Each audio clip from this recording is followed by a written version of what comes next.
राधे कृष्ण आप सभी को। माघ महात्म्य के अध्याय 21 में लोमश ऋषि प्रयाग में स्नान की महिमा सुना रहे हैं। अब आगे माघ महात्म्य अध्याय 22। श्री वशिष्ठ जी राजा दिलीप से बोले, हे राजन, अब मैं तुम्हें माघ मास का प्रभाव बतलाता हूँ। इसे भक्ति पूर्वक सुनकर मनुष्य सब पापों से मुक्त हो जाता है। प्राचीन रथंतर कल्प के सतयुग में कुत्स नाम के एक ऋषि थे जो ब्रह्मा जी के पुत्र थे। वे बड़े ही तेजस्वी और निष्पाप थे। उन्होंने कर्दम ऋषि की सुंदर कन्या के साथ विधि पूर्वक विवाह किया। उसके गर्भ से मुनि के वत्स नामक पुत्र हुआ जो वंश को बढ़ाने वाला था। वत्स की 5 वर्ष की अवस्था होने पर पिता ने उनका उपनयन संस्कार करके उन्हें गायत्री मंत्र का उपदेश दिया। अब वे ब्रह्मचर्य का पालन करते हुए भृगुकुल में निवास करने लगे। प्रतिदिन प्रातःकाल और सायंकाल अग्निहोत्र तीनों समय स्नान और भिक्षा के अन्न का भोजन करते थे।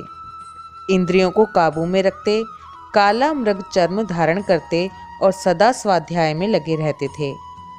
पैर से लेकर शिखा तक लंबा पलाश का डंडा जिसमें कोई छेद नहीं था वो हमेशा लिए रहते थे। हाथ में सदा कमंडलू धारण करते, स्वच्छ कोपीन पहनते, शुद्ध भाव से रहते और स्वच्छ यज्ञोपवीत धारण करते थे। उनका मस्तक सदैव भस्म से सुशोभित रहता था। वे सबके नैनों को प्रिय जान पड़ते थे। प्रतिदिन माता, पिता, गुरु, आचार्य, अन्य बड़े बूढ़ों, सन्यासियों तथा ब्रह्मवादियों को प्रणाम करते थे। वे सदैव यज्ञ में तत्पर रहते और सदा शुभ कर्मों का अनुष्ठान किया करते थे। वे हाथ में पवित्री धारण करके देवताओं, ऋषियों और पितरों का तर्पण करते थे। फूल, चंदन और गंध आदि को कभी हाथ से छूते भी नहीं थे। मौन होकर भोजन किया करते थे। मधु और खारा नमक नहीं खाते थे। खड़ाऊ नहीं पहनते थे। सवार पर नहीं चढ़ते थे। शीशे में मुंह नहीं देखते थे।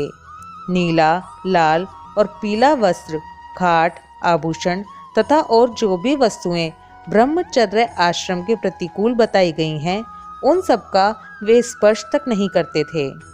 सदा शांत भाव से सदाचार में ही तत्पर रहते थे। ऐसे उत्तम आचारवान और ब्रह्मचर्य का पालन करने वाले वत्स मुनि सूर्य के मकर राशि पर रहते माघ मास में भक्ति पूर्वक प्रातः स्नान करते थे। वे उस समय विशेष रूप से शरीर की शुद्धि करते थे। माघ स्नान से उन्हें आत्मिक प्रसन्नता मिलती और वे मन ही मन अपने भाग्य की सराहना करते थे। अहो, भाग्य मेरा जो मुझे इस पश्चिमी वाहिनी कावेरी नदी में स्नान करने का अवसर मिला। समुद्र में मिली हुई जितनी नदियां हैं, उन सब का प्रवाह जहाँ पश्चिम या उत्तर की ओर है, उस स्थान का प्रयाग से भी अधिक महत्व बतलाया गया है। मैंने अपने पूर्व पुण्यों के प्रभाव से आज कावेरी का पश्चिम गामी प्रवाह प्राप्त किया है। मैं कृतार्थ हूँ, कृतार्थ हूँ, कृतार्थ हूँ।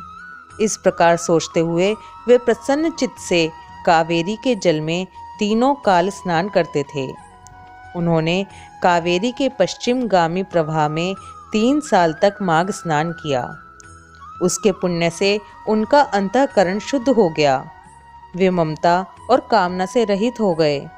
तदंतर माता, पिता और गुरु की आज्ञा लेकर वे सर्व पाप नाशक कल्याण के लिए तीर्थ में आ गए। उस सरोवर में भी 1 मास तक माघ स्नान करके ब्रह्मचारी वत्स मुनि तपस्या करने लगे। राजन, इस प्रकार उन्हें उत्तम तपस्या करते देख भगवान विष्णु प्रसन्न होकर उनके आगे प्रत्यक्ष प्रकट हुए और बोले, हे मृगशृंग, मैं तुम पर बहुत प्रसन्न हूँ। ये कहकर भगवान ने उनके मस्तक का स्पर्श किया। तब वत्स मुनि समाधि से जाग उठे और उन्होंने अपने सामने भगवान विष्णु को देखा। भगवान विष्णु सहस्त्र सूर्यों के समान तेजस्वी कौस्तुभ मणि धारण किए हुए मन को शांति देते हुए दिख रहे थे। उन्हें देखकर मुनि ने बड़े वेग से उठकर भगवान को प्रणाम किया और बड़े भाव से उनकी सुंदर स्तुति की।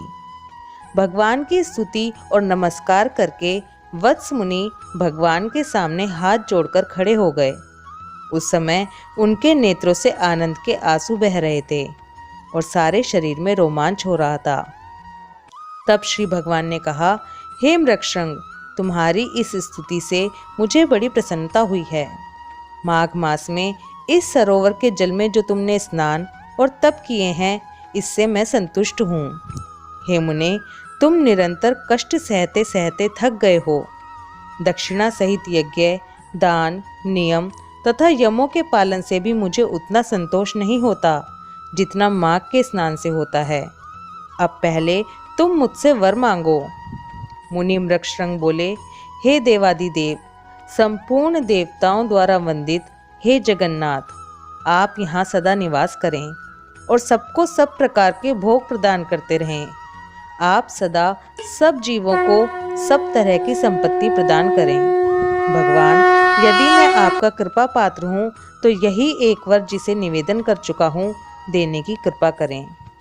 हे कमल नयन, चरणों में पड़े हुए भक्तों का दुख दूर करने वाले अच्युत, आप मुझ पर प्रसन्न होइए। हे शरणागत दीन वत्सल, मैं आपकी शरण में आया हूँ। भगवान विष्णु बोले, मृगशृंग एवमस्तु, ऐसा ही होगा। मैं सदा निवास करूँगा। जो लोग यहाँ मेरा पूजन करेंगे उन्हें मेरी प्राप्ति होगी। विशेषतः जब सूर्य मकर राशि पर हो, उस समय इस सरोवर में स्नान करने वाले मनुष्य सब पापों से मुक्त हो मेरे परम पद को प्राप्त होंगे। व्यतिपात योग में अयन प्रारंभ होने के दिन संक्रांति के समय, विषुव योग में पूर्णिमा और अमावस्या तिथि को तथा चंद्र ग्रहण और सूर्य ग्रहण के अवसर पर यहाँ स्नान करके यथाशक्ति दान देने से मनुष्य मेरे लोक में प्रतिष्ठित होगा।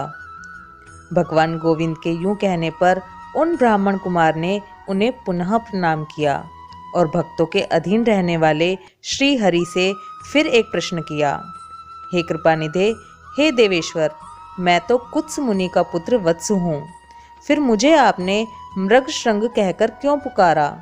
मुझे मृगशृंग कहकर क्यों संबोधित किया?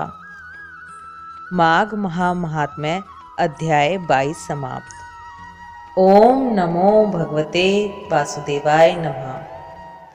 राधे कृष्णा।